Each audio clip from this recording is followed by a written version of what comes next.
Hello बच्चों, आप सभी का स्वागत है हमारे चैनल एनसीईआरटी ट्यूटोरियल के ऊपर। और यहाँ पर इस वीडियो में हम लोग पढ़ने वाले हैं क्लास 10th ज्योग्राफी के चैप्टर नंबर 3 को।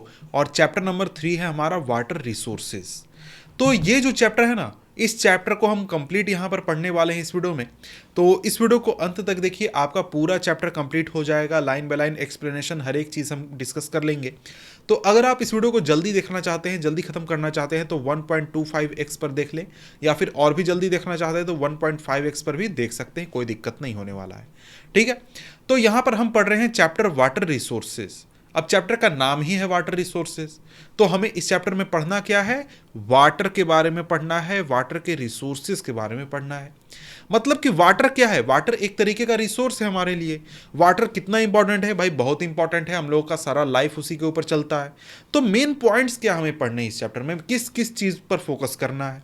सबसे पहले तो हमें समझना है कि जो वाटर है उसका डिस्ट्रीब्यूशन वो अर्थ पर किस तरीके से है, वो यहाँ पर इस पारा में आप बेसिकली समझ लीजिएगा। उसके बाद हम वाटर स्कैरसिटी को पढ़ेंगे, और फिर वाटर कंजर्वेशन क्यों ज़रूरी है, वाटर मैनेजमेंट क्यों ज़रूरी है, ये हम देखेंगे। वाटर स्कैरसिटी क्यों होता है, कंजर्वेशन कैसे किया जाता है। उसके बाद हम डैम्स के बारे में पढ़ेंगे, और साथ में अंतिम में एक स्पेशल प्रोसेस पढ़ेंगे वाटर कंजर्वेशन का, जिसको कि हम रेन वाटर हार्वेस्टिंग कहते हैं। ठीक है, तो आइए हम शुरुआत करते हैं चैप्टर को। अब यहां पर आगे कहा जा रहा है कि देखिए, आपको पहले से ही पता है। आपको पहले से क्या पता है भाई? तो आपको पहले से पता है कि अर्थ पर जितना भी आपका सरफेस है, उसका 3/4 सरफेस क्या है? वाटर से ढका हुआ है। मतलब कि अर्थ पर जितना भी सरफेस एरिया है, उसमें से 3/4 इलाका जो है वो वाटर से ढका हुआ है, मतलब कि ओशियन से ढका हुआ है। और उसमें से सिर्फ आपका, मतलब जितना कि वाटर है अर्थ पर, उसमें से बहुत स्मॉल प्रोपोर्शन जो है वो आपका फ्रेश वाटर है। फ्रेश वाटर कहने का मतलब क्या है? फ्रेश वाटर कहने का मतलब है कि ऐसा वाटर जिसको कि हम ड्रिंकिंग में इस्तेमाल कर सकते हैं। अब ये फ्रेश वाटर जो है ये बहुत ही कम संख्या में, बहुत कम मात्रा में। बाकी सारा वाटर क्या है? तो भाई जितना भी आपका ओशियन में वाटर है ना, वो आपका है सलाइन वाटर। मतलब कि वो ड्रिंकिंग के लिए अवेलेबल नहीं है, पीने लायक पानी नहीं है, आप उसको पी नहीं सकते हैं। पीने लायक पानी आपको कहाँ से मिलता है? पीने लायक पानी आपको मिलता है नदियों से, तालाबों से, या फिर जो ग्लेशियर्स पिघलते हैं उससे जो नदियों में पानी आता है, उनसे आपको पीने लायक पानी मिलता है। अब यहाँ पर ये जो तस्वीर आप देख रहे हैं, इस तस्वीर में आप क्या देख सकते हैं कि भाई जितना भी वाटर है, एक सेकेंड, यहां पर जितना भी वाटर है वो अर्थ पर, उसमें से 97% वाटर क्या है? ओशियंस में अवेलेबल है। करीब 1% से भी कम वाटर आपका कहां अवेलेबल है? रिवर, लेक, ग्राउंड वाटर, जो कि हमारे लिए अवेलेबल है पीने के लिए। और ये जो पोलर आइस है ये भी एक तरीके से फ्रेश वाटर की कैटेगरी में ही आ जाता है, लेकिन ये आइस के रूप में है, पोल्स पर है, या फिर ग्लेशियर्स के रूप में है, जिसको कि जो कि हमारे लिए अवेलेबल नहीं है पीने के लिए। तो देख सकते हैं कि अर्थ पर कितना वाटर अवेलेबल है, और उसमें से कितना थोड़ा सा पानी हमारे पीने के लायक है, हमारे इस्तेमाल करने के लायक है। ठीक है, तो यहां पर अगर हम आगे देखें, तो आगे यहां पर हमारे सामने कहा जा रहा है कि देखिए, जो ये वाटर है ना, ये वाटर लगातार मूव करते रहता है। कहाँ मूव करते रहता है भाई? अर्थ पर ही मूव करते रहता है, एक साइकिल में, जो कि होता है हाइड्रोलॉजिकल साइकिल। और इसी हाइड्रोलॉजिकल साइकिल में जो वाटर है वो मूव करते रहता है, और क्या होते रहता है? रिन्यू होते रहता है। और इसीलिए ये एक प्रकार का क्या होता है? वाटर रिन्यूएबल रिसोर्स होता है। तो हाइड्रोलॉजिकल साइकिल को भी जरा सा हम लोग समझ लेते हैं, ये हाइड्रोलॉजिकल साइकिल क्या होता है। तो यहां पर अगर आप जैसे इस इमेज में देख सकते हैं कि यहां पर इस इमेज में क्या हो रहा है, यहां पर वाटर जो है वो सबसे एक साइकिल के रूप में चल रहा है। साइकिल के रूप में चलने का मतलब क्या है? सब मान लीजिए कि सबसे शुरुआत हम करते हैं नदियों से। भाई यहां पर ग्लेशियर्स हैं, बर्फ है, वो पिघल कर क्या बना? नदियों में इस तरीके से फॉर्म में आया, ओशियन में चला गया, ओशियन में पानी जमा हो गया, ओशियन में पीने लायक है नहीं। लेकिन यहां पर क्या होता है, क्योंकि धूप की गर्मी पड़ रही है, इवापोरेशन प्रोसेस होता है, और इवापोरेशन की वजह से ओशियन का पानी इवापोरेट होकर क्या बनता है? आगे चलकर इवापोरेट होकर वेपर बनता है, और वेपर जो है वो कंडेंस होकर आपका बादल बन जाता है, क्लाउड्स बन जाते हैं, और फिर वो बारिश होता है।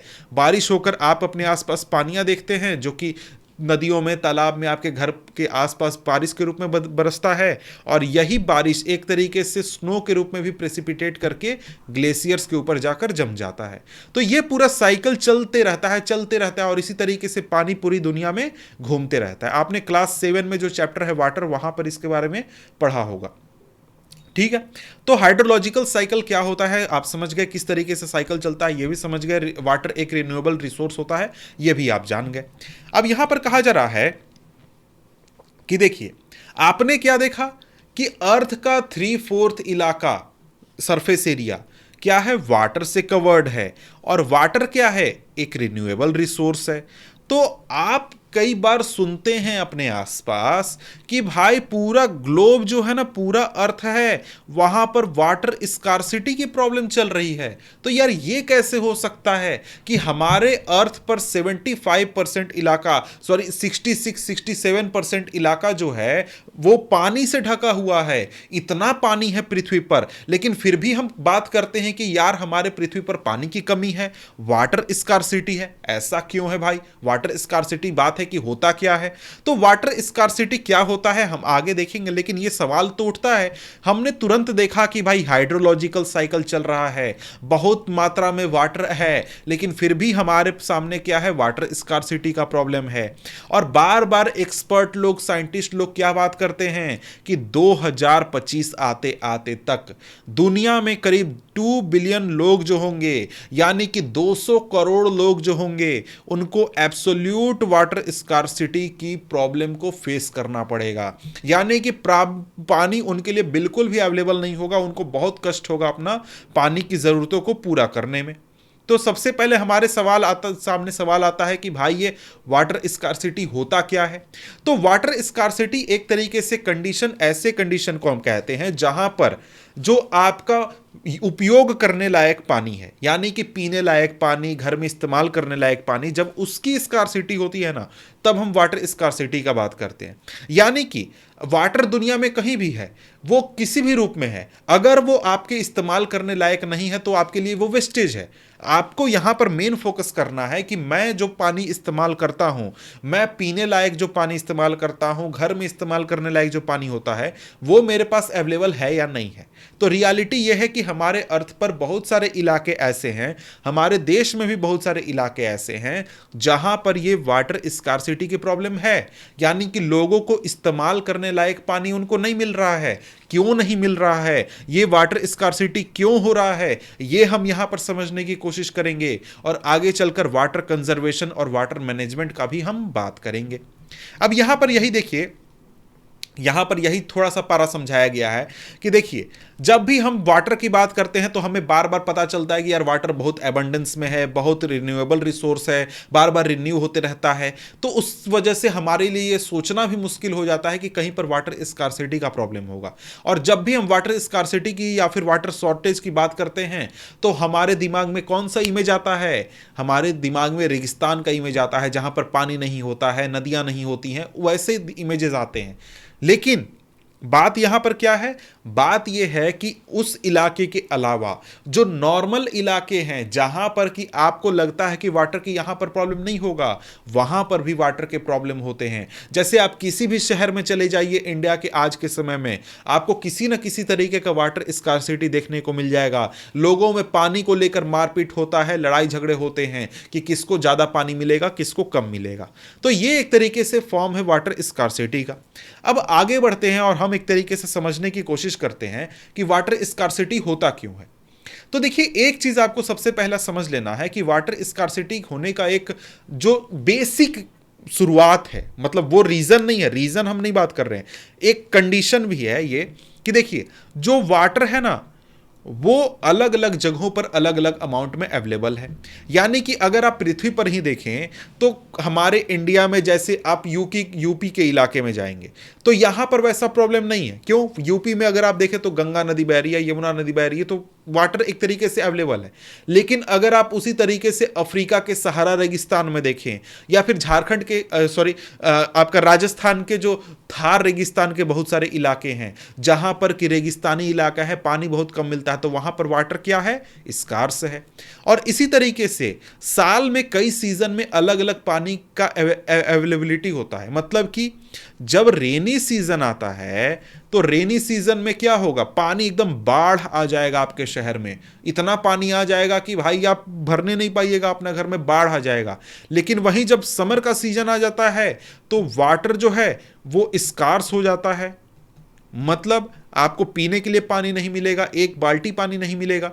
मतलब क्या हुआ, मतलब कि वाटर जो है वो अलग अलग प्लेस पर और अलग अलग सीजन में अलग अलग अमाउंट में अवेलेबल होता है। जैसे मान लीजिए दिल्ली की ही बात करें तो दिल्ली में क्या है, दिल्ली में जब रेनी सीजन आता है तो यहां पर पानी भर जाता है, शहर के बहुत सारे इलाकों में पानी भर जाता है। लेकिन जब यहां पर समर का सीजन आता है तो वाटर स्कार्सिटी आ जाती है, टैंकर्स के जरिए पानी पहुंचाना पड़ता है पीने के लिए। तो यहां पर क्या हुआ, एक ही शहर है लेकिन अलग अलग सीजन में वाटर का अवेलेबिलिटी अलग अलग है। समझ गए?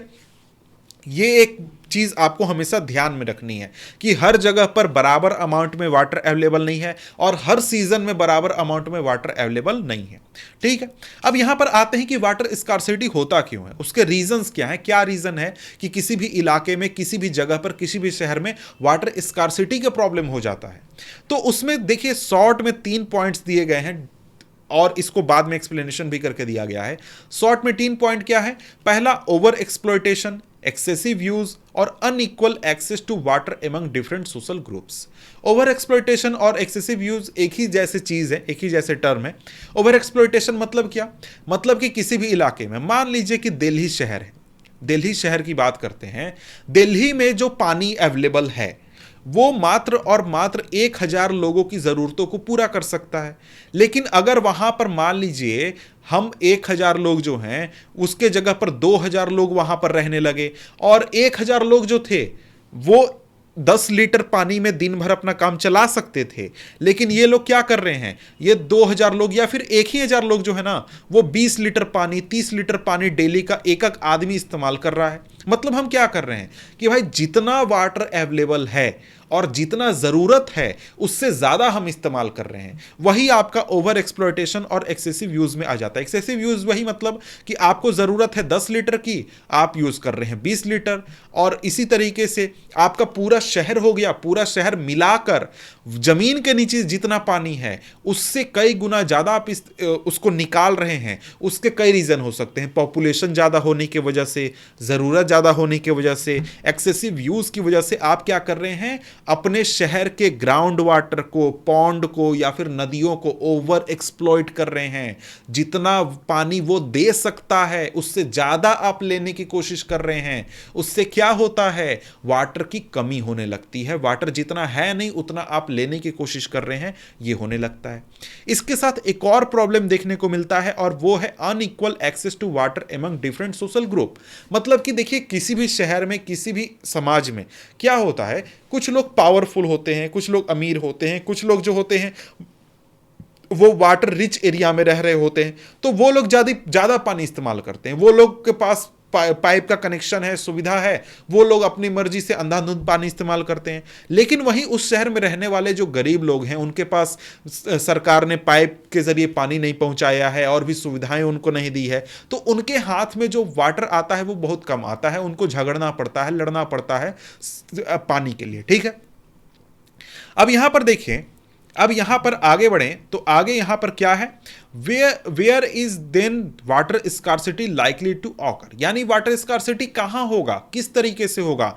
And you have read in the hydrological cycle fresh water can be obtained directly from precipitation, surface run off and ground water. आपको पहले ही पता है कि भाई जो आपका हाइड्रोलॉजिकल साइकिल होता है उसमें जो बारिश होती है उससे भी आपको फ्रेश वाटर मिल सकता है, सरफेस रन ऑफ से भी फ्रेश वाटर मिल सकता है, ग्राउंड वाटर से भी फ्रेश वाटर मिल सकता है। तो इस कंडीशन में क्या क्या कंडीशन होंगे जिसकी वजह से आपका वाटर स्कार्सिटी कॉज होता है या फिर कहां पर हो सकता है, किस किस कंडीशन में। तो सबसे पहले आपको यहां पर 3 टर्म्स जो हैं, प्रेसिपिटेशन, सरफेस रन ऑफ और ग्राउंड वाटर समझना होगा। प्रेसिपिटेशन सिंपल आपका बारिश हो गया कि जो बूंदाबांदी बारिश गिर गिरती है उसी की बात की जा रही है कि प्रेसिपिटेशन। सरफेस रन ऑफ कहने का मतलब यहां पर यह है कि आप जैसे कि यहां पर इस तस्वीर में देख सकते हैं कि जो पानी, जैसे यहां पर क्या हुआ, यहां पर बारिश हुआ। अब यहां पर बारिश हुआ तो बारिश के बाद हो सकता है जमीन ने कुछ पानी सोख लिया, इसके अलावा कुछ पानी हो सकता है आपका बर्फ के रूप में जम गया ग्लेशियर्स के ऊपर। लेकिन कुछ पानी जो है ना तो जमीन सोख पाया, ना तो आपका बारिश के रूप में बर्फ के रूप में जमा हुआ, वो आपका नदी के रूप में बह गया, या फिर कहीं पर तालाब में जमा हो गया, या फिर पॉन्ड में जमा हो गया। उस तरीके से वो सरफेस पर है, तो वो पानी आप इस्तेमाल कर सकते हैं। फिर उसके बाद ग्राउंड वाटर हो गया। ग्राउंड वाटर कहने का मतलब कि जो डीप बोर या फिर बोरिंग करके कुएं बनाकर या फिर हैंडपंप लगाकर आप जमीन से जो पानी निकालते हैं, वही आपका क्या हो गया, ग्राउंड वाटर हो गया। ठीक है, तो यहां पर आप ये चीज समझ गए। अब इसके आगे बात करें तो आगे यहां पर है, कहा जा रहा है, is it possible that an area और reason may have ample water resources but is still facing water scarcity? क्या ऐसा हो सकता है कि किसी भी इलाके में पानी भरपूर मात्रा में हो लेकिन फिर भी हमें पानी की कमी वहां पर फेस करना पड़े, देखना पड़े? ऐसा हो सकता है क्या? जी हां, बिल्कुल हो सकता है। और उसका सबसे अच्छा एग्जाम्पल आप अपने आसपास देखिए। आप अगर शहर में रहते हैं ना, तो आपको पता होगा कि भाई पानी के लिए गर्मी के दिनों में लड़ाई झगड़े कितने होते हैं, कितने प्रॉब्लम होते हैं, पानी कितनी मुश्किल से मिलता है, और हमारे शहर उसके सबसे अच्छे एग्जाम्पल है। तो यहां पर देखिए, यहां पर इस क्वेश्चन का भी आंसर आपको एक तरीके से मिल रहा है, where is then water scarcity likely to occur, यानी कि सारे जगहों पर कहां पर पानी का कमी हो सकता है। और किसी, ये क्वेश्चन का भी आंसर है कि भाई क्या ऐसा हो सकता है कि किसी भी इलाके में पानी भरपूर हो लेकिन फिर भी वहां पर वाटर की स्कार्सिटी हो जाए। तो यहां पर देखिए, यहां पर हम एक तरीके से अब देखने वाले हैं काफी डिटेल में कि भाई जो वाटर स्कार्सिटी होती है, पानी की कमी होती है, वो क्यों होती है, उसके कई सारे रीजंस बताए गए हैं। तो यहां पर देखिए, मेनली आपको यहां पर जो बताया गया है 3 पॉइंट्स बता दिया गया है, यहां पर आपको काफी डिटेल में बताया गया है। तो यहां पर आपको अगर यही क्वेश्चन पूछा जाए कि what are the causes of water scarcity, तो आप इसको एक्सप्लेनेशन में लिख सकते हैं। डिटेल में अगर लिखना है तो यहां से पॉइंट्स उठाकर लिख सकते हैं, और शॉर्ट में 1 नंबर या 2 नंबर में पूछा गया तो ऊपर वाला पॉइंट आप उठाकर लिख सकते हैं। अब यहां पर देखिए कई सारे रीजन में पहला रीजन यहां पर क्या है कि water scarcity may be an outcome of large and growing population and consequent greater demands for water and unequal access to it. यानी कि क्या हुआ, यानी कि जो आपके समाज में, आपके देश में वाटर की कमी हो रही है या फिर वाटर स्कार्सिटी आपको देखने को मिल रहा है, उसका एक सबसे बड़ा रीजन क्या है, वो रीजन है आपका ओवर पॉपुलेशन। मैंने आपको पहले ही समझाया कि मान लीजिए दिल्ली शहर है, वहां पर 1000 लोगों को जरूरत के बराबर ग्राउंड वाटर है या फिर आपका सरफेस रन ऑफ है, प्रेसिपिटेशन, मतलब कि वहां पर 1000 लोगों को जरूरत के लायक पानी है, 1000 पीपल को, लेकिन वहां पर अब रहने लगे 5000 लोग। तो क्या वहां पर इन सभी लोगों को पानी बराबर मात्रा में और सही मात्रा में मिलने पाएगा? जी नहीं, नहीं मिलने पाएगा। मान लीजिए कि शहर में, दिल्ली शहर के ग्राउंड वाटर में मात्र 10,000 लीटर है, हर एक आदमी के लिए होता है 10 लीटर, लेकिन अब यहां पर हर एक आदमी को जरूरत है 10 लीटर, तो वहां पर 1000 लोगों की जरूरत पूरा हो सकती है। लेकिन अब दिल्ली में आकर रहने लगे 5000 लोग, और 5000 लोगों को 10 लीटर की जरूरत है, हर व्यक्ति को 10 लीटर की जरूरत है, तो जरूरत कितना हो गया, 50,000 लीटर। तो यहां पर यह वाटर स्कार्सिटी होगा या नहीं होगा? जी हां, बिल्कुल होगा वाटर स्कार्सिटी। अब इसमें भी एक और प्रॉब्लम ऐड हो जाएगा, क्या? अनइक्वल एक्सेस टू इट, यानी कि इन 5000 लोगों में से 100, 200, 500, 1000 लोग ऐसे होंगे जो कि पावरफुल होंगे, जिनके पास ज्यादा रिसोर्सेज होगा। ये लोग वाटर का ज्यादा एक तरीके से गलत तरीके से यूज करेंगे, जितना जरूरत इस्तेमाल करना चाहिए उससे ज्यादा करेंगे, तो उससे और ज्यादा प्रॉब्लम क्रिएट होगा। तो ये एक सबसे बड़ा रीजन है, सबसे बड़ा फैक्टर है वाटर स्कार्सिटी का सिटीज में, कि भाई वहां पर जो वाटर का सिस्टम है वो उतने ज्यादा लोगों को वाटर सप्लाई नहीं कर सकता है, फिर भी वहां पर बहुत ज्यादा जनसंख्या में लोग वहां पर रहते हैं।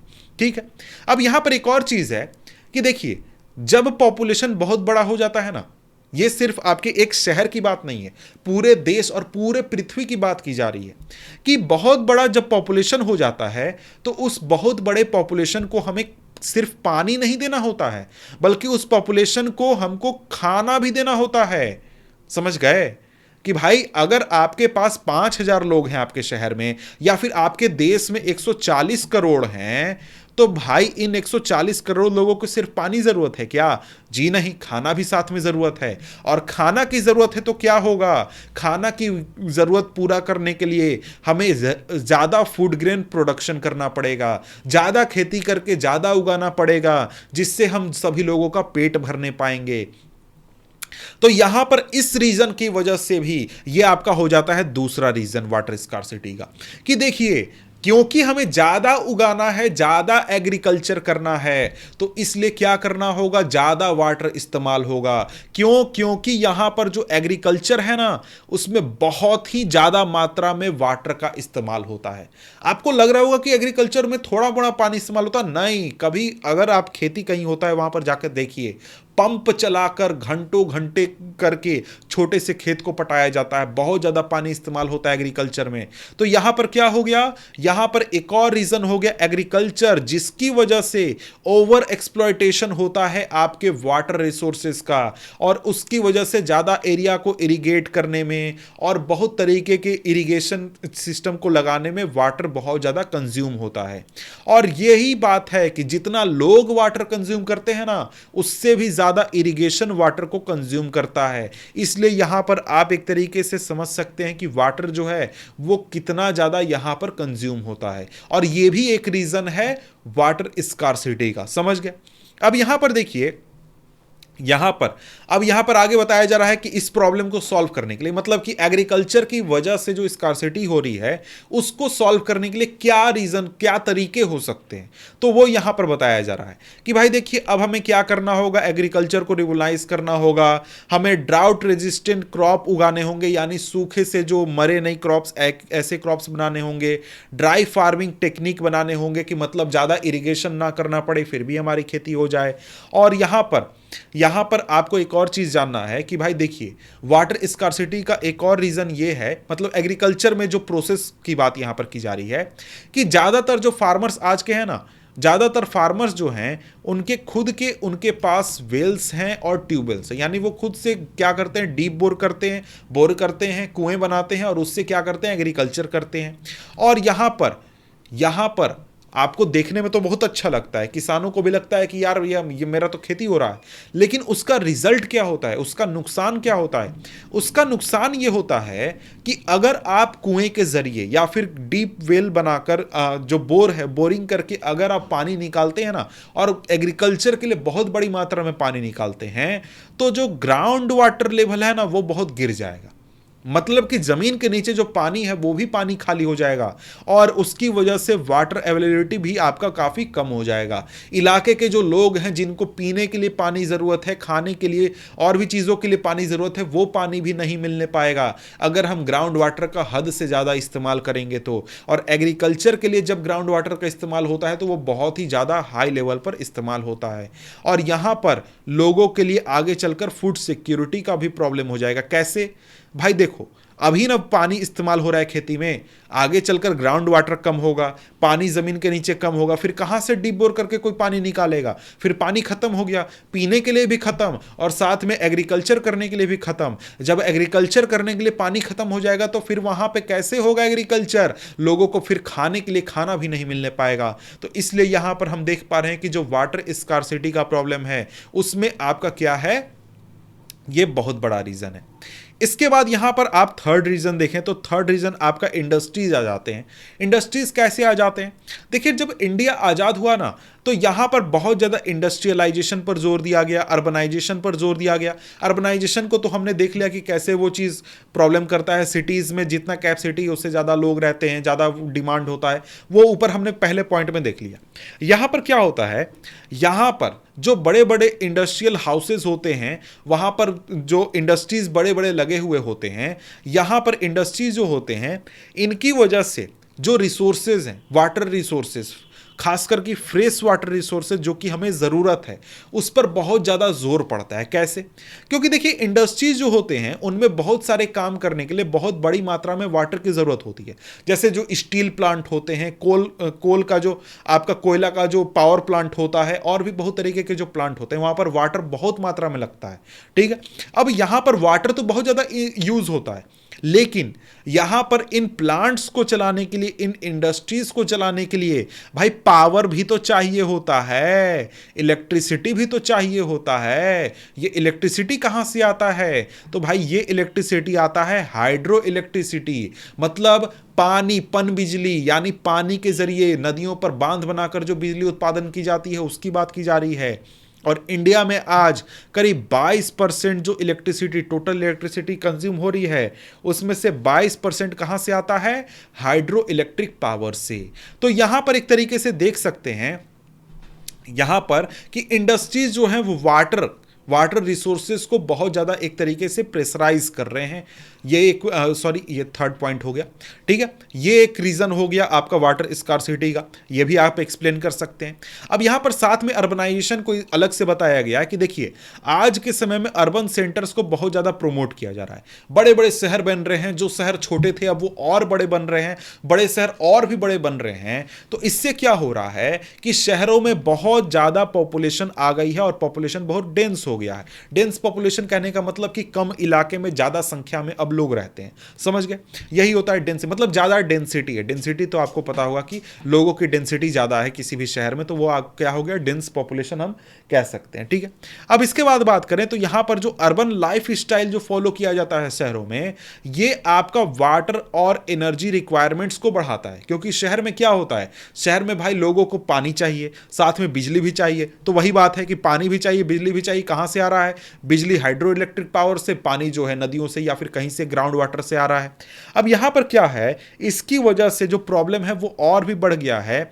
और बड़े बड़े शहर में जो आपको हाउसिंग सोसाइटीज दिखते हैं, जहां पर जो कि सोसाइटी तरीके के फ्लैट्स वगैरह काफ़ी सारे बने हुए होते हैं, वहां पर आपको पता चलेगा कि इन लोगों के पास अपना पंपिंग डिवाइसेस होता है, ग्राउंड वाटर पंपिंग डिवाइसेस, यानी कि डीप बोर या फिर बोर किए होते हैं, जिससे कि ये सोसाइटीज अपनी ज़रूरतों को पूरा करते हैं। वो तो छोड़िए, बहुत सारे घरों में ही होते हैं ग्राउंड वाटर के लिए बोर्स किए होते हैं, जिससे कि वो अपने घरों की पानी की ज़रूरतों को पूरा करते हैं।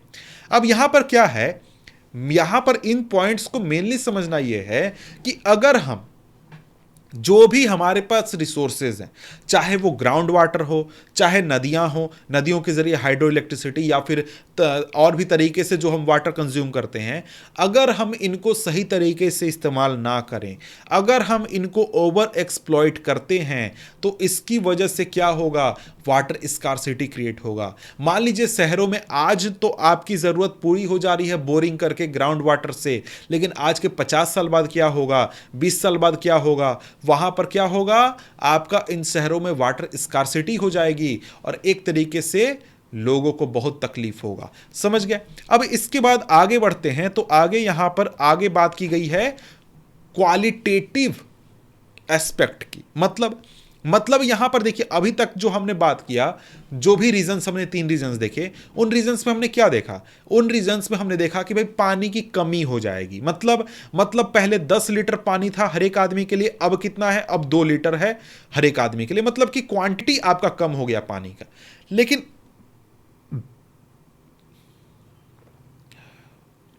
अब हम देखने वाले हैं क्वालिटेटिव, मतलब कि पानी तो है, 10 लीटर के बजाय 20 लीटर है हर एक आदमी के लिए, लेकिन ये 20 लीटर पानी जो है ना, इस्तेमाल करने लायक नहीं है, यूज करने लायक नहीं है। ये हम यहां पर अब समझने वाले हैं कि भाई सिंपली कहा जा रहा है कि अब हम ऐसे सिचुएशन को देखेंगे जहां पर वाटर तो सफिशिएंट मात्रा में अवेलेबल है लोगों की जरूरतों को पूरा करने के लिए, लेकिन फिर भी उस इलाके में क्या है? वाटर स्कार्सिटी है। ऐसा क्यों? ऐसा क्योंकि यहां पर वाटर की क्वालिटी काफी खराब है। बैड क्वालिटी ऑफ वाटर की वजह से लोग जो हैं पानी होते हुए भी पानी को इस्तेमाल नहीं कर पा रहे हैं। ये एक बहुत बड़ा प्रॉब्लम है। और इस वजह से क्या हो रहा है, जो लोग हैं, जो एनवायरमेंटलिस्ट हैं या फिर जो एक्सपर्ट्स हैं, वो इस बात से काफ़ी परेशान हैं कि भाई लोगों की ज़रूरतें जो है ना, उनको पूरा करने के लिए वाटर लीटर्स के मात्रा में तो ज़्यादा है, लेकिन पीने लायक वो नहीं है, इस्तेमाल करने लायक नहीं है। उसका कारण क्या है भाई? वो वाटर पॉल्यूटेड है। भाई पॉल्यूटेड क्यों है? पॉल्यूटेड इसलिए है क्योंकि वहां पर जो इंडस्ट्रीज हैं उनके वेस्ट मटेरियल से नदियां पॉल्यूट हो जा रही हैं। आप अगर दिल्ली में यमुना नदी को कभी देखेंगे तो गंदगी आपको पता चलेगा भाई किस लेवल का गंदगी है यमुना नदी में। इसके साथ ही जो शहरों से घरों से गंदगी निकलती है वो भी तालाबों में नदियों में पानी में जाकर मिलता है और वो पानी की क्वालिटी को खराब कर देता है। इसके बाद केमिकल्स, जो फैक्ट्रीज वगैरह होती हैं जिनसे केमिकल्स वगैरह निकलते हैं, या फिर जो आपका एग्रीकल्चर में पेस्टिसाइड फर्टिलाइजर्स यूज होते हैं वो भी वाटर को बहुत मात्रा में पॉल्यूट कर देते हैं और इसलिए ये ह्यूमन यूज के लायक नहीं होता है। और इस वजह से क्या होता है, वाटर स्कार्सिटी, ये भी एक बहुत बड़ा रीजन है। तो ये भी आप एक पॉइंट ध्यान रखिएगा, 4th नंबर पॉइंट है, बहुत इंपॉर्टेंट पॉइंट है कि वाटर स्कार्सिटी का ये रीजन क्यों होता है, क्योंकि यहां पर वाटर की क्वांटिटी कम नहीं होती है बल्कि वाटर की क्वालिटी खराब हो जाती है इस वजह से। अब यहां पर देखिए एक आपको अलग चीज समझाया गया कि भाई इस प्रॉब्लम को सॉल्व करने के लिए सरकार ने क्या किया, कि भाई वाटर स्कार्सिटी का प्रॉब्लम को सॉल्व करने के लिए सरकार ने क्या किया। तो सरकार ने एक प्रोग्राम चलाया है जिसको कि कहा जाता है जल जीवन मिशन, JJM। अब यहां पर क्या होता है, इसका मेन टारगेट है कि भाई देश के सभी लोगों को क्या मिले, साफ सुथरा पानी मिले पीने के लिए। तो उसके लिए जल जीवन मिशन चलाया गया और इसका मेन रीजन क्या है या फिर मेन टारगेट क्या है कि भाई पाइप के जरिए जो घर है हर घर तक हर एक आदमी के लिए 55 लीटर पानी दिया जाएगा, यानी 55 लीटर पर कैपिटा, मतलब एक आदमी पर 55 लीटर के हिसाब से हर घर में वाटर सप्लाई होगा और इस तरीके से लोग जो है अपने वाटर की ज़रूरतों को पूरा करेंगे और इस तरीके से सरकार जो है प्रॉब्लम को सॉल्व करेगी। अब यहां पर आपको मेनली पढ़ना है कि जो आपका वाटर रिसोर्सेज हैं उसको कंजर्व कैसे कर सकते हैं, या फिर वो कंजर्वेशन क्यों जरूरी है, सॉरी कंजर्व कैसे कर सकते हैं ये नहीं है, कंजर्वेशन क्यों जरूरी है वाटर रिसोर्सेज का। अब यहां पर अगर हम देखें तो यहां पर कहा जा रहा है कि कंजर्वेशन और मैनेजमेंट जरूरी है ताकि हम खुद को और अपने इन्वायरमेंट को बचा सकें। जो हेल्थ हजार्ड हमारे सामने है, यानी कि जो पॉल्यूशन होता है उसकी वजह से तो भाई हमें बहुत तरीके की बीमारियां हो सकती हैं। वाटर स्कार्सिटी हो जाए तो भी हमको बहुत प्रॉब्लम है, हमको पीने के लिए पानी नहीं मिलेगा, खाने के लिए अनाज नहीं उगेगा, हमारा सर्वाइवल मुश्किल हो जाएगा। इसके साथ ही फूड सिक्योरिटी बनाए रखने के लिए, हमारे लाइवलीहुड को चलाने के लिए, हमारे एक्टिविटीज को चलाने के लिए, प्रोडक्टिव एक्टिविटीज को, और हमारे नेचुरल इकोसिस्टम को डिग्रेड होने से बचाने के लिए, क्योंकि अर्थ पर सिर्फ हम नहीं रहते हैं, हमारे अलावा बहुत से दूसरे जीव जंतु रहते हैं जो कि एक तरीके से हम जिस पानी के ऊपर डिपेंड करते हैं उसके ऊपर वो भी डिपेंड करते हैं। अब यहां पर है कि भाई over exploitation and mismanagement of water resources which impoverish this resource and cause ecological crisis that may profound impact on our life। कि अगर एक्सप्लॉयटेशन हुआ और मिसमैनेजमेंट हुआ उसकी वजह से पूरा इकोलॉजिकल बैलेंस बिगड़ जाएगा, हमारा लाइफ बहुत ज़्यादा इंपैक्ट हो जाएगा और बहुत तरीके के प्रॉब्लम्स भी हमको फेस करने पड़ेंगे। अब इसके बाद आ जाता है आपके सामने topic multipurpose river projects and integrated water resource management, यानी कि वाटर रिसोर्सेज को हम मैनेज कैसे कर सकते हैं। ये मल्टीपर्पस रिवर प्रोजेक्ट क्या होते हैं, सिंपली कहें तो डैम वगैरह क्या होते हैं, ये हम देखने वाले हैं।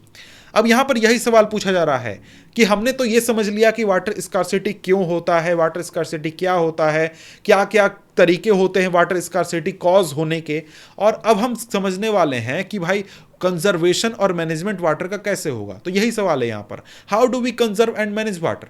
अगर हमारे सामने इतना प्रॉब्लम है तो वाटर को मैनेजमेंट हम कैसे करें, वाटर का हम कंजर्वेशन कैसे करें।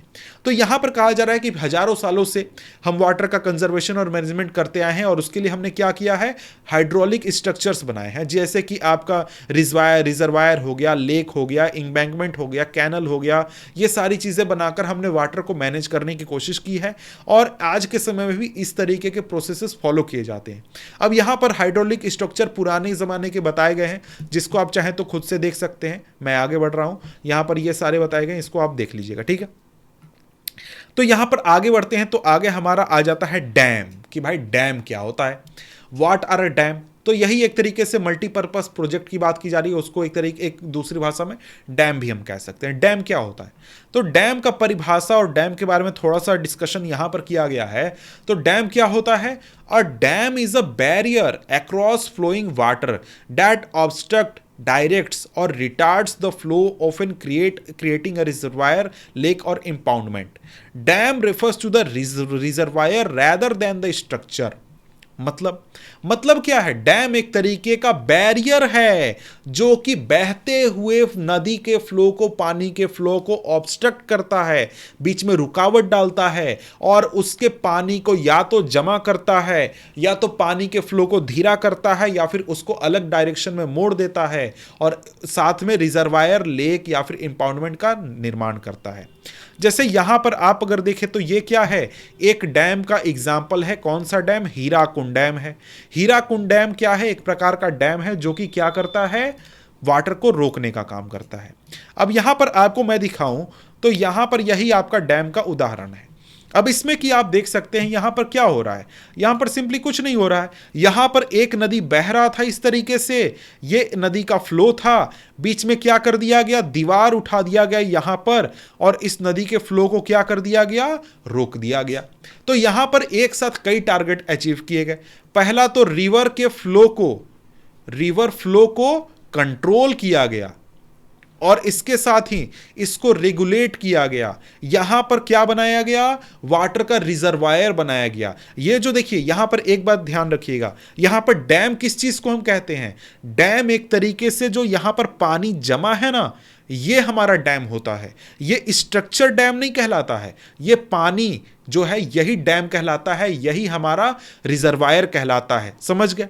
तो ये डैम है, ये रिजर्वायर है, ये आपका पानी जो जमा है यहां पर। अब यहां पर इसमें देखिए जो रिजर्वायर बनता है, डैम बनता है, उसके कई सारे टारगेट होते हैं। पहला टारगेट तो भाई यहां पर वाटर स्टोरेज करना, कि यहां पर हम लोग क्या करेंगे? बहुत सारा पानी जमा कर लेंगे, अगर बाद में जरूरत पड़ेगा तो हम इस्तेमाल कर लेंगे। या फिर इसका एक और यूज हो सकता है कि भाई पानी जो है वो बहकर आता था, बहुत बाढ़ आ जाता था आगे के इलाका में, तो क्या करो? यहां पर बांध बना दो, डैम बना दो, और जब पानी बहुत ज्यादा आए तो यहां पर पानी को रोक कर जमा कर लो, और जब गर्मी के दिनों में जरूरत होगा तो हम यहां यूज कर लेंगे दूसरी जगहों पर।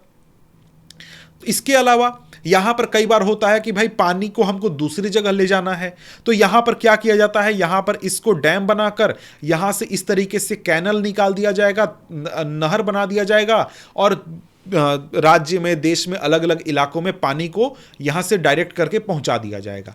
तो यह भी एक यूज होता है डैम का, यह भी एक रीजन होता है डैम बनाने का। तो कई सारे रीजन होते हैं, जब भी डैम बनाया जाता है तो उसमें बहुत सारे रीजन होते हैं जिसकी वजह से डैम बनाया जाता है।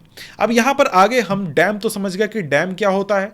डैम के बाद अब बात आती है कि how do they help us in conserving and managing water, यानी वाटर कंजर्वेशन और मैनेजमेंट में डैम हमें हमारी कैसे मदद करते हैं। तो देखिए, जो शुरुआत में ये काम होता था डैम बनाने का, मतलब कि आज से 200, 300, 500, 1000 साल पहले वहां पर इनको बनाया जाता था रिवर को इंपाउंड करने के लिए। एक तरीके से जो रिवर्स होते हैं उनको, उनका जो रिवर फ्लो है उसको कंट्रोल करने के लिए, मतलब कि वहां पर उसको रुकावट डाल के पानी को जमा करने के लिए। और साथ में यहां पर पानी को जमा करके क्या किया जाता था? उसको इरिगेशन के लिए, बाद में जब भी जरूरत हो, दूसरे सीजन में कुछ दिनों बाद इरिगेशन के लिए जरूरत हो, तो वहां पर एग्रीकल्चर फील्ड को इरिगेट करने के लिए, यूज करने के लिए इसका यूज होता था। लेकिन आज के समय में जो डैम होते हैं ना, वो डैम सिर्फ इरिगेशन के लिए नहीं बनाए जाते हैं, बल्कि यहाँ पर इसकी मदद से इलेक्ट्रिसिटी जनरेशन किया जाता है। इसकी मदद से जो डोमेस्टिक और इंडस्ट्रियल आपको यूजेस है वहाँ पर वाटर सप्लाई होता है। यानी कि डैम बन गया, पानी जमा हो गया, वहाँ से पाइप का कनेक्शन निकाल कर घरों में पहुँचा दो, या फिर जाकर कहीं पर इंडस्ट्री में पहुँचा दो। बाढ़ को रोकने के लिए हम इस्तेमाल करते हैं डैम का, कि मतलब पानी ज़्यादा आएगा, हम क्या करेंगे? डैम में वाटर स्टोर कर लेंगे। इसके अलावा रिक्रिएशन के लिए, इसके अलावा इनलैंड नेविगेशन के लिए, मतलब कि नदियों के ज़रिए आपको जहाज़ वगैरह को अंदर मतलब देश के अंदर ही एक जगह से दूसरी जगह ले जाने के लिए, और इसके साथ ही फिश ब्रीडिंग के लिए। तो सिंपली आपसे यूजेस पूछे या फिर एडवांटेजेस ऑफ डैम पूछे तो आप यहां पर उठाकर पॉइंट्स को लिख सकते हैं। तो डैम को इसी वजह से, क्योंकि डैम से हम बहुत सारे फायदे ले रहे हैं, इसलिए डैम को अब सिर्फ डैम नहीं कहा जाता है, बल्कि इनको क्या कहा जाता है? मल्टीपर्पस प्रोजेक्ट कहा जाता है, जहां पर जहां पर एक काम नहीं बल्कि कई सारे टारगेट होते हैं डैम बनाने के, समझ गए। उदाहरण के लिए जो आपका जो सतलज बीज रिवर पर जो आपका भाखड़ा नंगल प्रोजेक्ट है, उसको आपका इरिगेशन के लिए भी यूज किया जाता है और साथ में हाइडल पावर प्रोडक्शन के लिए। उसी तरीके से जो हीराकुंड डैम है महानदी बेसिन पर, वो आपको फ्लड कंट्रोल के लिए भी है और साथ में वाटर कंजर्वेशन के लिए भी है। अब यहां पर इसके साथ ये है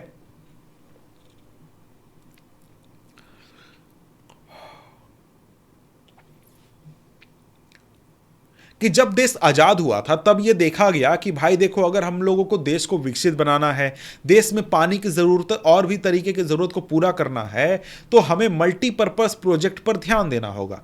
और वहाँ पर जब देश आज़ाद हुआ तो क्या किया गया, इन पर काफ़ी ज़्यादा ध्यान दिया गया और यहाँ पर कई सारे तरीके के प्रोजेक्ट को एक साथ लाकर पूरा करने की कोशिश की गई ताकि देश का डेवलपमेंट हो सके, प्रोग्रेस हो सके और भी देश में जो प्रॉब्लम्स हैं जो अंग्रेजों के ज़माने से चलते आ रहे हैं उसको सॉल्व किया जा सके। और इसी वजह से जवाहरलाल नेहरू ने जो डैम्स हैं उनको टेम्पल्स ऑफ मॉडर्न इंडिया कहा है, क्योंकि भाई इनकी मदद से ही देश जो है वो आज़ाद होगा, देश एक तरीके से डेवलप करने पाएगा। और उसका रीज़न क्या था, उस समय ये देखा गया कि भाई ये जो डैम है ना, वो आपके एग्रीकल्चर को भी डेवलप करने में मदद करेंगे, विलेज इकोनॉमी को भी डेवलप करने में मदद करेंगे, क्योंकि उस इलाके में इंडस्ट्रियलाइजेशन होगा, अर्बन इकोनॉमी का ग्रोथ होगा, मतलब किसी ना किसी तरीके से हर इलाके को फायदा होगा डैम बनाने से। इसी वजह से जवाहरलाल नेहरू ने क्या कहा था, डैम को टेम्पल्स ऑफ मॉडर्न इंडिया कहा था। ये एक तरीके से इंपॉर्टेंट क्वेश्चन है, सिंगल मार्क में कई बार पूछा गया है, ठीक है। अब यहां पर आगे बढ़ें तो आगे यहां पर आपसे बात करें तो यहां तो एडवांटेजेस हमने यहां पर देखे थे, इस इलाके में यहां पर हमने एडवांटेजेस देख लिए थे। अब हमें क्या देखना है, डिसएडवांटेजेस देखने हैं, किस चीज़ के, जो डैम्स है उनके। हाल फिलहाल में क्या हुआ है कि जो मल्टीपर्पज़ प्रोजेक्ट हैं या फिर जो डैम प्रोजेक्ट्स हैं उनके खिलाफ काफ़ी आरोप लगे हैं या फिर उनका काफ़ी विरोध हो रहा है। उसके कई सारे रीज़न है कि भाई क्यों विरोध हो रहा है, तो उसी में हम क्या समझने वाले हैं, एक तरीके से डैम्स के या फिर जो आपके मल्टीपर्पज़ प्रोजेक्ट हैं इनके डिसएडवांटेजेस को हम समझने वाले हैं। तो यहां पर पहला डिसएडवांटेजेस क्या है कि भाई देखो, डिसएडवांटेज पहला क्या है कि जब भी हम रिवर को रेगुलेट करते हैं या फिर उसके ऊपर डैम बनाते हैं, वाटर जमा करते हैं या फिर उसको रेगुलेट करते हैं, तो उससे क्या होता है, नदी का नेचुरल फ्लो ऑब्स्ट्रक्ट होता है। यानी जो नेचुरल फ्लो है नदी का, उसमें बाधा आता है, रुकावट आता है। उससे क्या होता है कि जो नदी है अपने साथ सेडिमेंट लेकर आ रही थी, उसका फ्लो अच्छी तरीके से नहीं होने पाता है और रिजर्वायर के बॉटम में क्या हो जाता है, एक्सेसिव सेडिमेंटेशन हो जाता है। मतलब क्या हुआ, मतलब यह हुआ कि जरा सा अगर आप लोग ये इमेज देख रहे हैं तो यहां पर क्या होता है कि जब भी कोई नदी बहती है तो वो नदी अपने साथ सिर्फ पानी नहीं लाती है, बल्कि अगल बगल के इलाके से मिट्टी को काट कर और भी बहुत तरीके के पत्थर को तोड़कर क्या करती है, छोटे छोटे सिल्ट गाद को अपने साथ बहा कर लाती है। वो अपने साथ बहा कर ला रही है, नदी का फ्लो स्पीड में है, काफ़ी स्पीड में। लेकिन क्योंकि यहाँ पर हमने ये डैम बना दिया है और ये डैम बनाने की वजह से क्या हो गया, ये नदी का स्पीड यहाँ पर ऑब्स्ट्रक्ट हो गया, नदी आकर यहाँ पर रुक गई। तो क्या होगा, ये नदी जो अपने साथ सिल्ट ला रही थी, गाद ला रही थी और भी जो मिट्टी के कण वगैरह लेकर आ रही थी, वो क्योंकि स्पीड कम हो गया, वो यहीं पर जमा हो जाएगा, यहीं पर इस रिजर्वायर के बॉटम में क्या हो जाएगा, जमा हो जाएगा। अब इससे प्रॉब्लम क्या होगा, इससे प्रॉब्लम यह होगा कि यहां पर कुछ दिनों के बाद काफी बड़ी मात्रा में आपके सिल्ट और गाद जो हैं वो जमा तो हो जाएंगे, लेकिन आगे नदी में जो यहां से फ्लो जा रहा है ना, यहां पे आपका सिर्फ वाटर जा रहा है, यहां पे सिल्ट गाद और भी जो मिट्टी के कण वगैरह हैं वो नहीं जा रहे हैं, वो सब यहीं पर जमा हो गए। तो यहां के आगे आपका क्या पहुंचेगा, सिर्फ आपका पानी पहुंचेगा और सिर्फ आपका जो बड़े बड़े कण होते हैं पत्थर के वो पहुंचेंगे।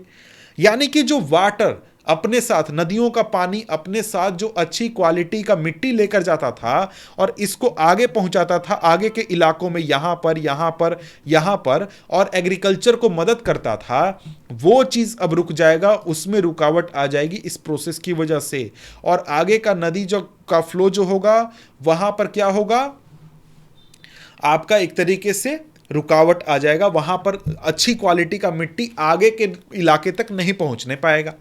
इसके बाद दूसरा यहां पर पॉइंट ये है कि भाई देखिए जो एक्वेटिक लाइफ है, नदियों में रहने वाले जो जीव जंतु हैं, आपको मछलियां हैं और भी जो जीव जंतु हैं, उनका हैबिटेट प्रभावित होगा। क्योंकि पहले वो नदियों में घूमते थे, नदी के छोर से उस छोर तक कहीं भी वो जा सकते थे।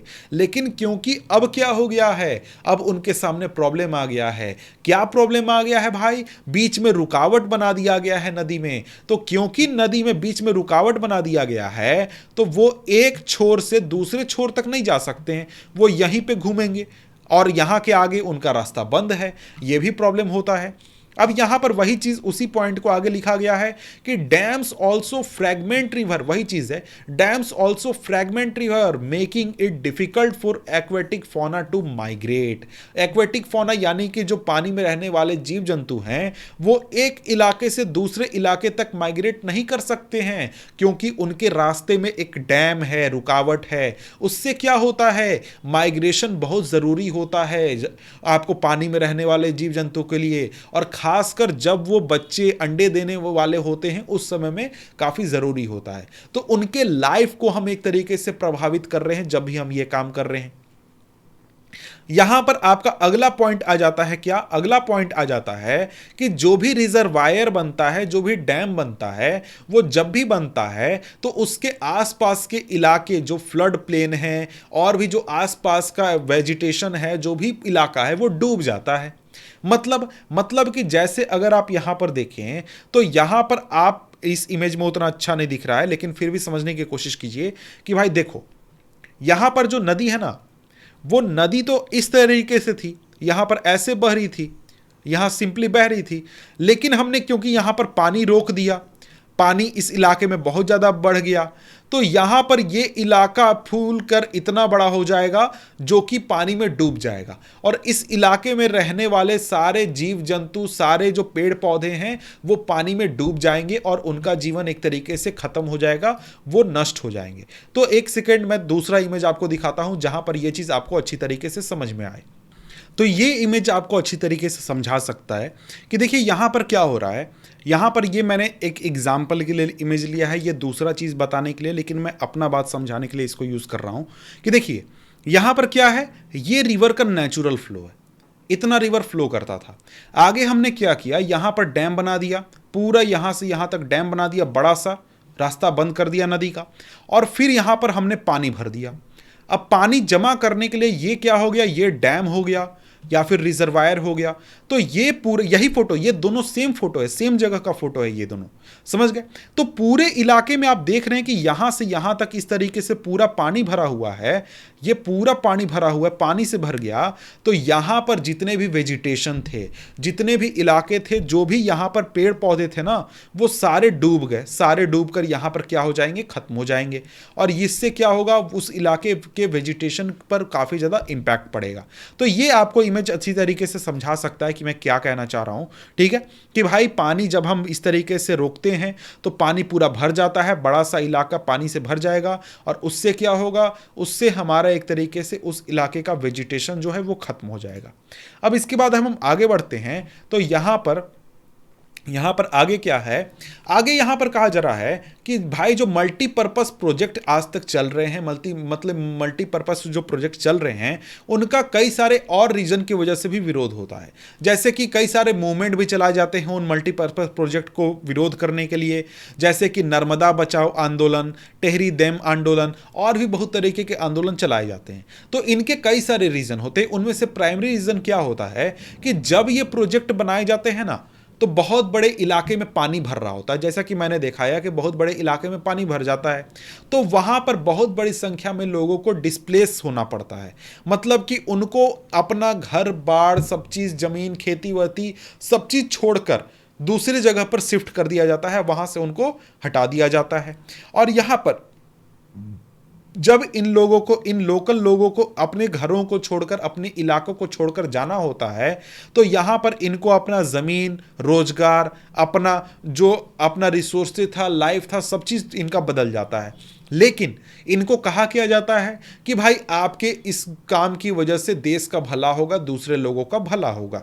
लेकिन बात है कि भाई लोकल लोगों को क्या फायदा हुआ उससे? जी नहीं। लोकल लोगों को किसी भी तरीके का फायदा मिला? किसी भी तरीके का फायदा मिला नहीं। लेकिन किसको फायदा मिला? तो जो आपके बड़े बड़े जमींदार थे, जो बड़े बड़े खेतों में खेती किया करते थे, बड़े बड़े फार्मर थे, इंडस्ट्रियलिस्ट थे, कुछ जो बड़े शहर थे, शहर के लोगों को फायदा मिला। इन लोगों को क्या मिला? कुछ नहीं मिला। उसी तरीके से गांव के जो लैंडलेस लोग थे, मजदूर थे, उनको क्या फायदा मिला? कुछ भी नहीं। अब यहां पर नर्मदा बचाओ आंदोलन के बारे में बताया कि नर्मदा बचाओ आंदोलन क्या है? एक तरीके का नॉन गवर्नमेंटल ऑर्गेनाइजेशन है, जिसको कि अंग्रेजी में सेव नर्मदा मूवमेंट भी कहा जाता है।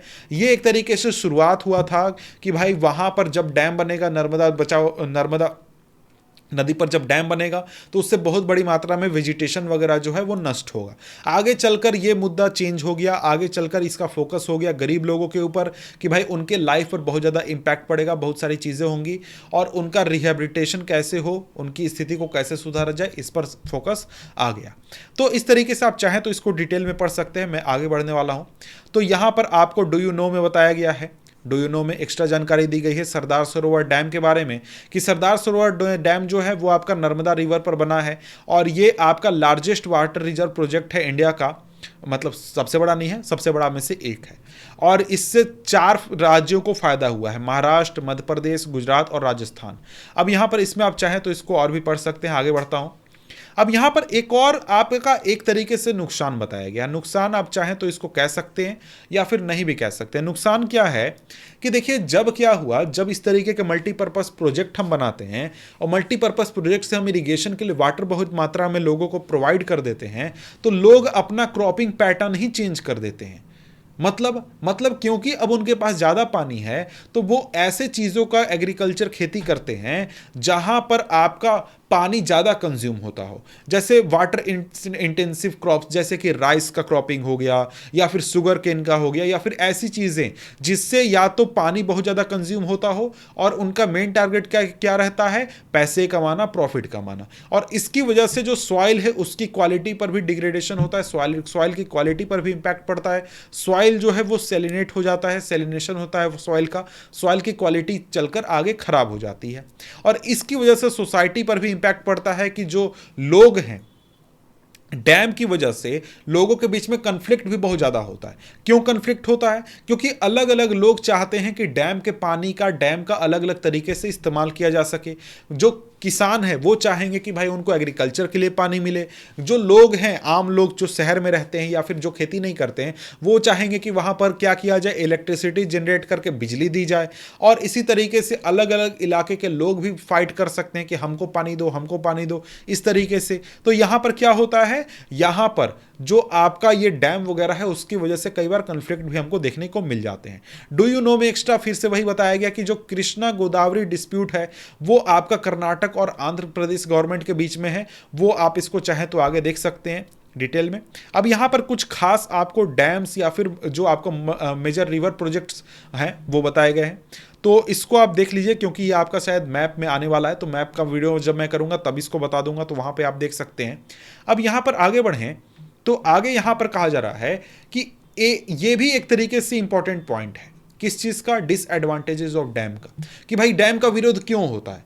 तो डैम का विरोध होने का एक रीजन, सबसे बड़ा रीजन ये है कि भाई डैम जो है ना वो अपने मेन काम को ही कंप्लीट नहीं करने पाता है। क्यों? क्योंकि भाई प्रोजेक्ट जो ये बड़े बड़े प्रोजेक्ट चलाए जाते हैं उसका मेन सबसे बड़ा रीजन होता था, जब ये बनाया जा रहा था तो कहा जाता था इसकी वजह से फ्लड नहीं आएंगे, इसकी वजह से क्या होगा, बाढ़ नहीं होगा। लेकिन आज के समय में हमको देखने को मिलता है कि कई सारे फ्लड, कई सारे बाढ़ जो हैं वो आपके इन डैम्स की वजह से हो जाते हैं, क्योंकि ये डैम अपना काम नहीं कर पाते, डैम फ्लड्स को कंट्रोल नहीं करने पाते हैं। उसका रीजन ये होता है कि कई बार बारिश के समय में इतनी पानी आ जाती है कि डैम उसको स्टोर नहीं करने पाते हैं। अगर डैम स्टोर करने की कोशिश करेगा तो डैम खुद टूट जाएगा। इसलिए डैम क्या करते हैं, पानी को छोड़ देते हैं। पानी छोड़ देते हैं, आगे के इलाके में क्या होता है, बाढ़ आ जाता है। और इसकी वजह से क्या होता है, बहुत सारे इलाकों में बाढ़ आ भी चुका है। जैसे एग्जाम्पल आपका महाराष्ट्र और गुजरात में बाढ़ आया था 2006 में, इसी तरीके से डैम से पानी छोड़ने की वजह से। और यहाँ पर जो फ्लड आता है इस तरीके के क्या, कोई भी फ्लड जब आते हैं तो उसकी वजह से सिर्फ जिंदगी पर लॉस नहीं होता है, लाइफ का नुकसान नहीं होता, प्रॉपर्टी का नुकसान होता है, उसके अलावा जो सॉइल है उसकी भी क्वालिटी खराब हो जाती है, क्योंकि सॉइल इरोजन हो जाता है। अब यहां पर आगे कहा जा रहा है कि भाई देखो, जो सेडिमेंटेशन होता है, यानी कि जो रिजर्वायर में सेडिमेंट्स वगैरह जमे हो जाते हैं, जो सिल्ट गाद वगैरह जमा हो जाता है रिजर्वायर में, उससे क्या होता है कि आगे का जो फ्लड प्लेन इलाका है, यानी कि नदी के जस्ट बगल वाला जो जमीन का इलाका है जहां पर खेती होती है, वहां पर आपका सिल्ट का एक तरीके से पहुंच नहीं पाता है, और इससे क्या होता है, वहां पर एक तरीके का सिल्ट नेचुरल फर्टिलाइजर होता है जो कि सॉइल की क्वालिटी को एनरिच करता है, एग्रीकल्चर में मदद करता है। उसकी वजह से क्या होता है, सॉइल की क्वालिटी खराब होती है और लैंड डिग्रेडेशन को भी इससे बढ़ावा मिलता है। और इस वजह से ये जो चीज़ है, यानी जो मल्टीपर्पज़ प्रोजेक्ट है, इनका काफ़ी विरोध होता है। इसके अलावा और भी रीज़न है कि जैसे यहाँ पर जो डैम वगैरह बनाए जाते हैं उनकी वजह से अर्थक्वेक होता है, वाटर बॉर्न डिजीजेज होते हैं, पेस्ट आ जाते हैं, पॉल्यूशन होता है, और भी बहुत तरीके के प्रॉब्लम्स वगैरह होते हैं। तो यहाँ पर फ्लड के बारे में बताया गया कि फ्लड के बारे में क्या क्या करना चाहिए, फ्लड को कैसे रोकना चाहिए, कैसे उस समय काम करना चाहिए। आप चाहें तो इसको देख सकते हैं। अब इसके बाद हमारे सामने नेक्स्ट टॉपिक आ जा रहा है। क्या नेक्स्ट टॉपिक है हमारा, rain water harvesting. Rain water harvesting को हम देखने वाले हैं। टॉपिक क्या है, रेन वाटर हार्वेस्टिंग। अब देखिए यहां पर यह है, हमने अभी तक देखा एक तरीका की वाटर कंजर्वेशन या फिर मैनेजमेंट करने का। उसमें हमने क्या देखा कि चलो डैम बना दो, डैम बनाकर वाटर को स्टोर करो, मैनेज करो, या फिर उसको कंट्रोल करो, जो भी करना है करो। लेकिन भैया डैम के साथ बहुत प्रॉब्लम है, डैम का बहुत लोग विरोध कर रहे हैं, बहुत लोग को नुकसान भी हो जा रहा है। तो भाई अब दूसरा तरीका है। दूसरा तरीका है क्या, कि हम क्या करते हैं, हम लोग एक तरीके से रेन वाटर हार्वेस्टिंग करते हैं। रेन वाटर हार्वेस्टिंग क्या होता है, यानी कि बारिश का जो पानी है उसको हम स्टोर करते हैं, उसी को हम जमा करते हैं। उसी के बारे में अब यहां पर हम बात करने वाले हैं। तो यहां पर कहा जा रहा है कि भाई एंशिएंट इंडिया से ही बहुत सारे हाइड्रोलिक स्ट्रक्चर बनाए जाते हैं जो कि वाटर को स्टोर करने का काम करते हैं, वाटर हार्वेस्टिंग करने का काम करते हैं। यानी कि बारिश की पानी आएगी, उसको हम जमा कर लेंगे, और वो क्या है, एक तरीके से रेन वाटर हार्वेस्टिंग कहलाता है। लोगों को इन चीज़ों के बारे में बहुत पहले से नॉलेज है कि किस तरीके से क्या करना है, कैसे ये पूरा करना है, वाटर हार्वेस्ट करना है, क्या क्या करना है। उसके अलग अलग इलाके में अलग अलग तरीके से इनको प्रैक्टिस किया जाता था। जैसे जो माउंटेनियस रीजन्स होते थे, खास करके जो आपका वेस्टर्न हिमालय का रीजन है, वहां पर डाइवर्जन चैनल बना दिए जाते थे जिनको कि गुल या फिर कुल कहा जाता था, जिसके जरिए वाटर को एग्रीकल्चर के जरिए एग्रीकल्चर में इस्तेमाल करने के लिए स्टोर किया जाता था, रेन वाटर को। इसके अलावा राजस्थान में आपको ड्रिंकिंग वाटर स्टोर करने के लिए roof top rain water harvesting किया जाता था, अभी भी किया जाता है, ताकि उससे रेन वाटर को स्टोर करके ड्रिंकिंग के लिए और भी घर के दूसरे कामों के लिए इस्तेमाल किया जा सके।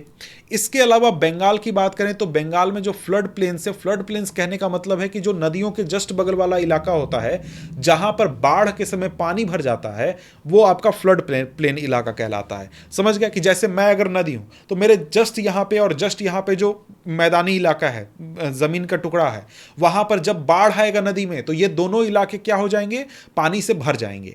तो यहां पर ये इलाका ही क्या है, फ्लड प्लेन का इलाका है। यहां पर क्या यूज किया जाता है, यहां पर इनंडेशन चैनल्स बना दिए जाते हैं जिसके जरिए जो आपका वाटर है जब बारिश होती है उसको स्टोर करके इरिगेशन में यूज किया जाता है। इसके अलावा यहां पर नेक्स्ट क्या है, एरिड और सेमी एरिड रीजन जो है आपका, वहां पर क्या किया जाता है एग्रीकल्चर फील्ड में, वहां पर रेन फेड स्टोरेज स्ट्रक्चर, यानी कि बारिश की पानी को जमा करने के लिए स्ट्रक्चर्स बनाए जाते हैं, गड्ढे जैसा स्ट्रक्चर बनाया जाता है जिससे कि वाटर वहां पर जमा हो जाए, वाटर जमीन के अंदर चला जाए, जमीन जो है उसको सोख ले। और ये आपको जैसलमेर में कहलाता है खादिन्स, और दूसरे राजस्थान के दूसरे इलाके में जोहाज कहलाता है। ठीक है, तो यहां पर ये 4 पॉइंट्स, 4 तरीके बताए मैंने आपको वाटर हार्वेस्टिंग के, रेन वाटर हार्वेस्टिंग के। तो आपसे पूछे 3 अलग अलग तरीके बताएं, 4 बताएं या फिर 2 बताएं, जैसा मार्क्स आए उसकी आधार पर, तो आप इसको एक्सप्लेन कर सकते हैं। अब यहां पर आगे है आपको राजस्थान का roof top rain water harvesting जो है ना, उसको थोड़ा सा डिटेल में पढ़ना है। तो यहाँ पर हम बात कर रहे हैं राजस्थान के सेमी एरिड और एरिड रीजन की।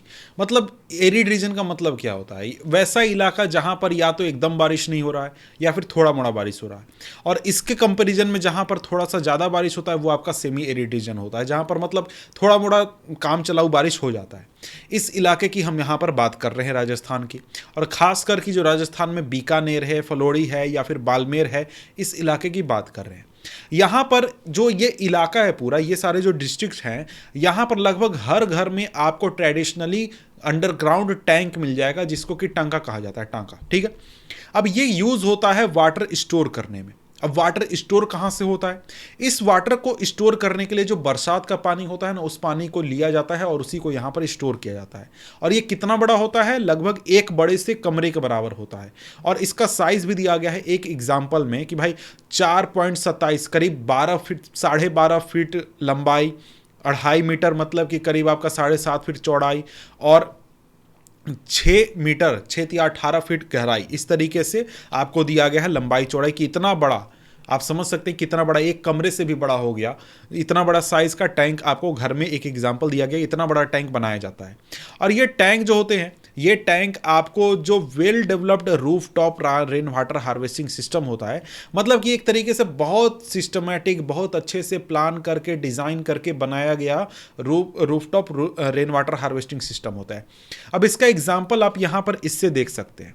अब यहाँ पर तो ये अलग से दिखाया गया है, ये आपका वेल के जरिए आपको वाटर रिचार्ज करने का तरीका दिखाया गया कि भाई बारिश के पानी को ज़मीन के अंदर कैसे हम भेज सकते हैं। लेकिन इसी को समझ लीजिए कि कोई राजस्थान का घर है, उसमें छत है, छत के ज़रिए पाइप लाकर, और ये कमरा है इस घर के नीचे, अंडरग्राउंड कमरा है, वहाँ पर पानी को स्टोर किया जाता है, टैंक जिसको कि टांका कहा जाता है, वहाँ पर स्टोर किया जाता है। यही लगभग ऐसा ही डिज़ाइन होता है कि भाई छत पर पानी गिरेगा, पाइप के ज़रिए हम पानी लाएंगे और फिर उसको स्टोर नीचे कर लेंगे, और उसको स्टोर करके हम क्या करेंगे? रख लेंगे। और स्टोर रख के हम क्या करेंगे? हम इसको यूज़ करेंगे आगे ऐसे सीज़न में जहाँ जब हमको पानी की कमी होगी। समझ गए? अब यहाँ पर इसमें प्रोसेस भी समझाया गया कि जब बारिश की शुरुआत होती है, बरसात के सीजन की शुरुआत होती है, तो जो पहली बारिश होती है ना, उसको स्टोर नहीं किया जाता है, उसको टंकी को साफ करने के लिए यूज़ किया जाता है। लेकिन आगे के जो बारिश आती है आगे बाद में, उसको स्टोर किया जाता है और उसको स्टोर करके रखा जाता है, और इसके ज़रिए जो ड्रिंकिंग वाटर है उसकी ज़रूरत पूरी की जाती है, जब दूसरे तरीके से पानी की ज़रूरत को पूरा ना किया जा सके। अब यहाँ पर देखिए, यहाँ पर जो रेन वाटर है, इसको यहाँ पर इस इलाके में क्या कहा जाता है? पालार पानी कहा जाता है, पालर पानी या फिर पालार पानी कहा जाता है, ठीक है। अब यहाँ पर ये क्वेश्चन पूछा जाता है कि पालार पानी क्या होता है, तो यहाँ पर राजस्थान के बीकानेर या फिर आपका सेमी एरिड और एरिड रीजन में जो आपका रेन वाटर स्टोर किया जाता है, उसी को हम क्या कहते हैं? पालार पानी कहते हैं। और इसको purest form of natural water के रूप में यहाँ पर ट्रीट किया जाता है और इसको कंज्यूम भी किया जाता है। और इसके साथ ही जब ये कमरा बनाया जाता है जहाँ पर कि वाटर स्टोर किया जाता है, जैसे मान लीजिए ये कमरा हुआ, तो इस कमरे के चारों तरफ इस तरीके से कमरे बना दिए जाते हैं। ऐसा क्यों किया जाता है? क्योंकि यहाँ पर वाटर है, वाटर के वजह से बगल का कमरा और ये सारे कमरे क्या रहेंगे? ठंडे रहेंगे। तो उसके जरिए ठंडे कमरे का भी आनंद लेने के लिए बगल में कमरा बना दिया जाता है। इंटरेस्टिंग फैक्ट में एक्स्ट्रा बताया गया है कि भाई देखिए, जो आपका मेघालय का जो शिलोंग है, यहाँ पर roof top rain water harvesting काफ़ी पॉपुलर है। और यहाँ पर आगे और भी बताया गया है कि भाई देखिए, चेरापूंजी और मासीराम जो है, यहाँ पर आपको एक तरीके से सबसे ज़्यादा बारिश होती है। और भी डिटेल है, वो चाहे तो खुद से आप पढ़ सकते हैं आगे। लेकिन यहाँ पर कहा जा रहा है कि आज के समय में जो वेस्टर्न राजस्थान का इलाका है, यहाँ पर जो roof top rain water harvesting का प्रोसेस है या फिर पूरा प्रैक्टिस है, वो धीरे धीरे कम हो रहा है या फिर ख़त्म हो रहा है। उसका रीज़न यह है कि लोगों के पास अब पानी सालों भर अवेलेबल होता है इंदिरा गांधी नहर की वजह से। इस वजह से लोग जो हैं वो अब रेन वाटर हार्वेस्टिंग उतना नहीं करते हैं, लेकिन कुछ लोग करते हैं, कुछ परिवार करते हैं जिनको कि जो नहर का पानी है वो पसंद नहीं आता है, इस वजह से टेस्ट उनको नहीं लगता है, इस वजह से। लेकिन इंडिया में कई सारे इलाके ऐसे हैं जहां पर रेन वाटर हार्वेस्टिंग को बढ़ावा दिया जा रहा है, लोग उसको फॉलो कर रहे हैं, पसंद कर रहे हैं। और इस वजह से क्या हो रहा है? वाटर को कंजर्वेशन करने में काफ़ी मदद मिल रहा है। एक गांव है गेंडाथुर जो कि आपका मैसूर में है, कर्नाटक में। और यहाँ पर जो पूरा गांव है, गांव के लगभग सभी घरों में क्या हुआ है, roof top rain water harvesting को लगाया गया है ताकि वाटर की ज़रूरतों को पूरा किया जा सके। और यहाँ पर करीब 200 घर हैं जहाँ पर यह सिस्टम लगाया गया है। और यहाँ पर इस गाँव को एक तरीके से सम्मानित भी किया गया है। और यहाँ पर 3.6 फिगर जो है वो आपको roof top rain water harvesting के बारे में अच्छी तरीके से समझा सकता है। यहाँ पर यही आपका फिगर 3.3 नहीं 3.6 ना, एक सेकंड, हाँ यहाँ देखिए ये वाला जो इमेज है ये है 3.6। इसमें क्या है कि यहाँ पर ये पाइप है, इस पाइप के जरिए यहाँ पर टंकी में पानी लाया जा रहा है ऊपर छत पर से, जो कि छत यानी कि रेन वाटर आ रहा है उसको रिकॉर्ड किया जा रहा है, जमा किया जा रहा है और नीचे टंकी में स्टोर कर दिया जा रहा है। ये रियल वर्ल्ड का एग्जाम्पल है जो कि कहीं पर किसी घर में इंस्टॉल्ड है। अब यहाँ पर जो आपका ये गाँव है गेंडाथुर, यहाँ पर आपको करीब 1000 mm की बारिश होती है, 80% का लगभग एफिशिएंसी होता है। और यहाँ पर क्या होता है, करीब हर घर करीब 50,000 लीटर पानी जो है साल भर में जमा कर सकता है। और 200 घर मिलाकर जो रेन वाटर हार्वेस्टेड है वो करीब 1 लाख लीटर होता है लगभग। अब लेकिन ये कैलकुलेशन मुझे समझ नहीं आ रहा है, ये कैसे है कि भाई हर घर का जमा है 50,000 लीटर, लेकिन 1 लाख लीटर 200 घर मिलाकर होते हैं। पता नहीं भाई किस तरीके से ये लोग कर रहे हैं। यहाँ 10 लाख होना चाहिए, समझ गए, या फिर उससे भी ज़्यादा होना चाहिए। तो वो शायद कुछ मिस्टेक है, इसको आप ध्यान मत दीजिएगा, ठीक है। आगे बढ़ें तो आगे यहाँ पर एक और डाटा दिया गया है कि भाई तमिलनाडु देश का पहला स्टेट है जहाँ पर roof top rain water harvesting को कंपलसरी कर दिया गया है हर घर के लिए। और अगर कोई ऐसा नहीं करता है तो उसको सजा भी दिया जाता है। इसके बाद आपका बैम्बू ड्रिप इरीगेशन सिस्टम के बारे में बताया गया है मेघालय में क्या होता है कि ये सिस्टम पिछले कई सालों से 200-300 सालों से यूज़ हो रहा है, जहाँ पर बैम्बू आपको पता है कि हॉलो होता है, उसके बीच में सेक्शंस बने हुए होते हैं। तो यहां पर क्या किया जाता है, बैम्बू को आधा काट दिया जाता है, जैसे कि आप यहां पर देख सकते हैं ये बैम्बू है, इसको बीच में से काट दिया जाता है, आधा काट कर इस तरीके से लगा दिया जाता है और उसके सेक्शंस को क्लियर कर दिया जाता है। और उसके जरिए क्या किया जाता है, वाटर को सप्लाई करके जो आपके प्लांट्स होते हैं उनके जड़ों में ड्रिप यानी बूंद बूंद बूंद बूंद करके पानी सप्लाई किया जाता है, जिससे कि कम पानी में ज़्यादा से ज़्यादा इरिगेशन हो सके और ज़्यादा से ज़्यादा प्लांट जो है उनकी ज़रूरतों को पूरा किया जा सके। और इसमें पूरा प्रोसेस है, आप चाहे तो पिक्चर्स के ज़रिए आप समझ सकते हैं कि यहाँ देखिए, यहाँ से जो पेरेनियल वाटर है जो कि पहाड़ों पर से आ रहा है उसको डाइवर्ट किया जाता है, आपको नीचे के इलाके में लाया जाता है। यहाँ सेक्शंस बनाए जाते हैं जिसके ज़रिए पानी को एक जगह से दूसरी जगह पर पहुँचाया जाता है, कनेक्शंस बनाकर, ऐसे कनेक्शंस बनाकर, और आगे चलकर जो पौधे हैं उनसे जोड़कर पौधों में ड्रॉप बाय ड्रॉप पानी को पहुँचाया जाता है। तो इस तरीके से ये चैप्टर हमारा खत्म होता है, एंड होता है। तो मिलते हैं हम आपसे अगले वीडियो में अगले चैप्टर के साथ, या फिर हम इस चैप्टर का एनसीईआरटी जो सॉल्यूशन करेंगे उसको भी आप देख सकते हैं, जो कि आपको जल्द ही अवेलेबल हो जाएगा। तो मिलते हैं आपसे हम अगले वीडियो में, तब तक के लिए गुड बाय।